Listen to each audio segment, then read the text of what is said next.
Did you know that settling in areas of your life, like your career and your relationships, has a profound psychological consequences? Studies actually show that when you settle for mediocrity, when you settle for just good enough, um, people that do this often report feeling exhausted, feeling frustrated, and feeling levels of emptiness. Hmm. Wonder why. I'm challenging myself to break free of mediocrity and share how going for better, going for extraordinary, doing the extraordinary is allowing me to live a better, a healthier, a more fulfilling life. And I'm doing that because quotes, affirmation, and storytelling are wonderful methods of helping others, helping ourselves, and helping others to shift into more positive mindsets. And today, in our inspirational story time, we're focusing on how giving your best affords you a better lifestyle. So let's go ahead and jump in with our quote of the day. Let me get my notes. Don't let mediocrity be the accepted norm. Now, I can't take credit for those words. Those amazing, wise words are actually coming from the wonderful, the very intelligent, the very beautiful dancer, Mama Amani Payne. And here are three things that I want you to remember. Number one, you get what you give. Number two, give your best.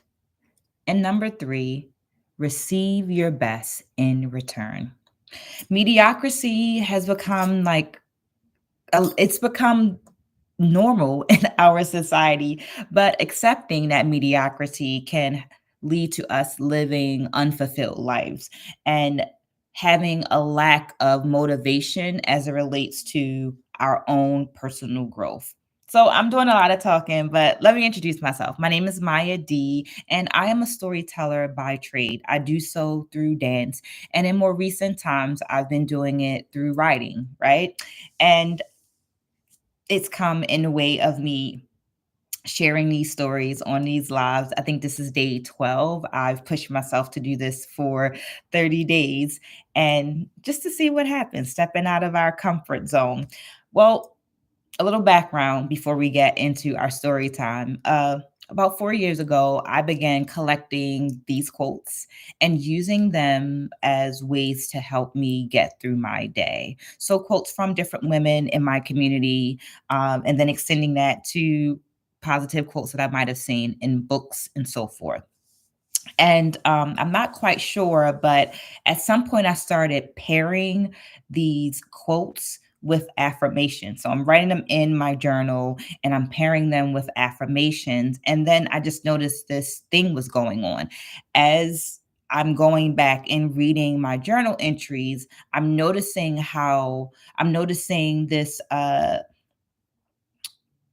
this level of connection between the affirmations and the story that I shared in that journal entry. So I'm noticing that the experiences I'm writing about are actually demonstrating exactly what those affirmations, things like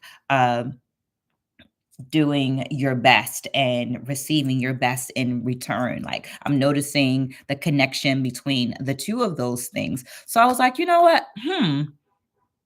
Hmm, something different is going on. So what if I let me share this with people and see if they notice it and see if it could be helpful to them as well. So I started a blog. I started a blog where I would share my stories in the blog, my journal entries in the blog. Of course, extracting some of the very, very personal details, like people's names and things like that, but sharing the gist of the story in the blog. And I thought, well, some people like to read, but then others of us are more auditory people. They like to hear things as well. So now I'm shifting and sharing in this virtual space with my voice so that those of you who like to listen to stories can hear them as well. So with that, all of that being said, it's time to get into our story. Now, feel free to get cozy. So pause this if you're watching it on the replay, or feel free to just let it play in the background while you're doing some other things. However you do it, it's great because you're doing it and you're doing what's good for you. I definitely encourage you to share questions. If things pop up, go ahead and share those questions. And yeah, let's create a dialogue, because I am a deep believer in sharing and caring. And as you ask questions, then it's going to have me think about things, and then maybe we all get something wonderful from this sharing space. So as we jump into our story, I feel like my daughter and son are going to come walking in here in a few seconds. We're just going to keep on going if they do, right?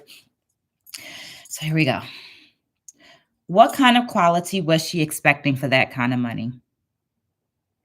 The offer was $200 for 20 hours, which made me laugh. I mean, like, really kind of chuckle, because mediocrity affords mediocrity.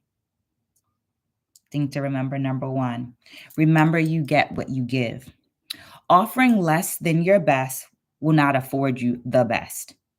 Now, I love a good sale, and it's because a sale creates a chance, an opportunity for you to get something of value for less than its value, but it's intentional by the creator, distributor, or so forth.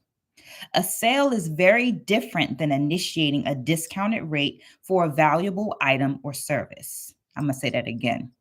A sale is very different from initiating a discounted rate for a valuable item or service. The offer was $200 for 20 hours, which really, really, really made me laugh. What kind of quality was she expecting for that kind of money? She wanted me to teach 20 hours worth of dance class to children under the age of 5. And if you have been around a group of people under the age of 5, you understand how much energy it takes to keep them engaged, and just to keep them engaged, right? But we're talking about teaching them something, right? So you understand that. She wanted me to teach 20 hours worth of dance classes to children under the age of 5, and believed that that equated to $200. What year was she stuck in? How old did she think I was? And who did she think I was? It had me like, is it me? Is it you? Who is it? I laughed and then replied that that was about $10 an hour of instructional time. And that didn't even include my planning. After I finished my good laugh, I told her no, that my instructional time was valued at way more than that.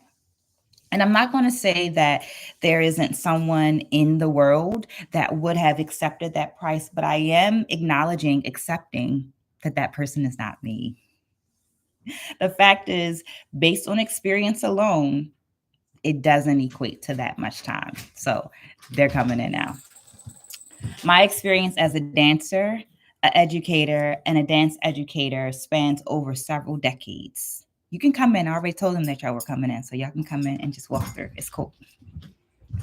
My exceptional learning experience affords my students an extraordinary learning experience. So I'm not quite sure how I could rationalize my experience being quantified at $10 an hour. It just doesn't, it's mathematically incorrect. It just doesn't make sense. So we need to remember to, number 2, give your best. How much are you willing to give the life that you want to live? I'm willing to give my all because I understand the laws of reciprocity and physics.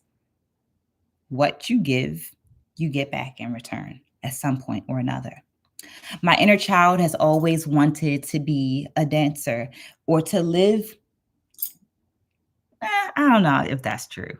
I can say my inner child has always wanted a career doing the very thing that I do right now, right? So living the way that I live right now. So I dedicated giving my best to get to where I am right now. I don't cut corners. I do my best. I saved up so that I could study with some of the best dancers so that now I can offer my students the best.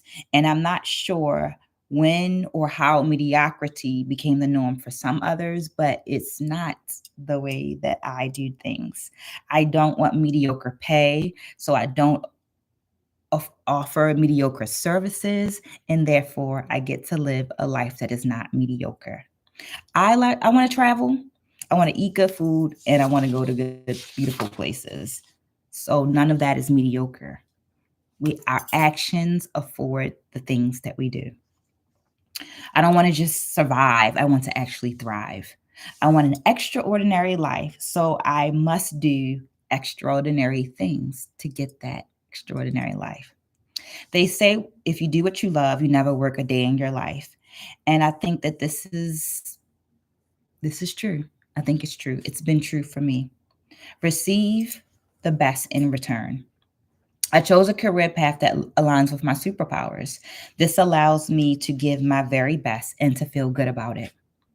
Those around me that I would consider educators willingly offer respectful compensation that feels good to my soul because they understand the quality of work that I do. So we're speaking about the importance of, and I think we spoke about this the other day, surrounding yourself in environments where you are seen and valued as who you are.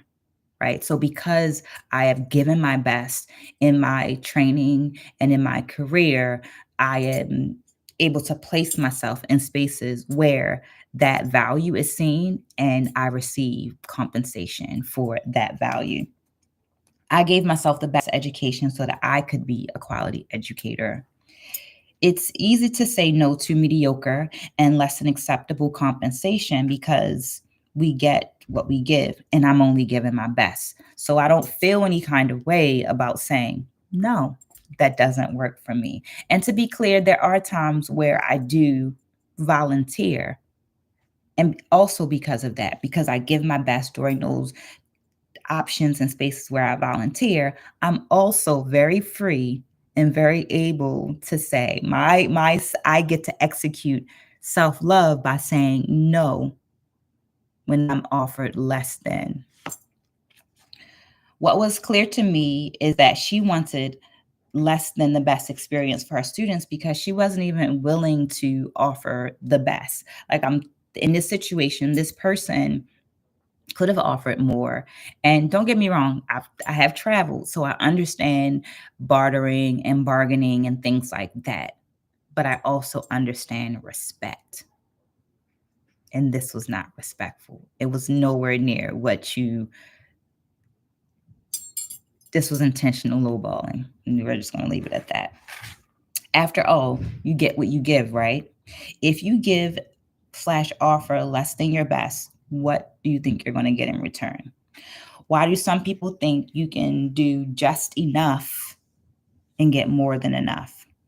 In the words of the wonderful Mama Amani A. Payne, don't let mediocrity be the norm.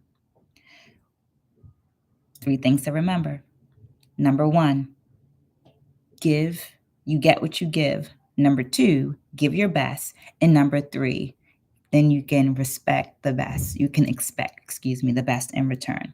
So I'm challenging myself to break free of mediocrity and sharing how aiming for my best and aiming with my greatness can change and has changed my life and continues to change my life. Dance education are my superpowers. And in doing my best at studying these things, it allows me to be a really great educator, which affords me a great life. So here's my question to you. What's your superpower? And how are you using it? And are you doing as much as you can with that superpower? As I mentioned earlier in the video, we got to this point because I am a journaler, so I'm offering you that journaling prompt, but you can also feel free to just drop your ideas in the comments below, because maybe it'll help someone else as well. But I offer that prompt for you.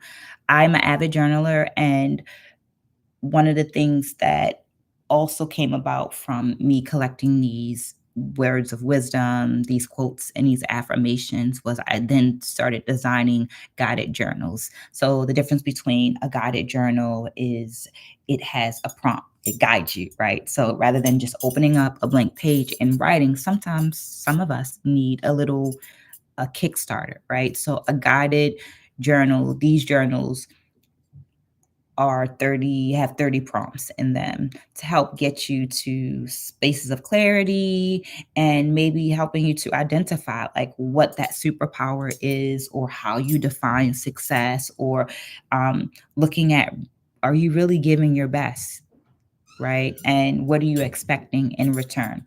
This is day 12 of this 30-day challenge. So I hope that you got something from this story, and feel free to drop that in the comments below. But also feel free to like, subscribe, and turn on your alerts so that you are here tomorrow for day 13 of Inspirational Stories. Check out those details. I also have some affirmations and other great things in the details below. Take care. See you soon.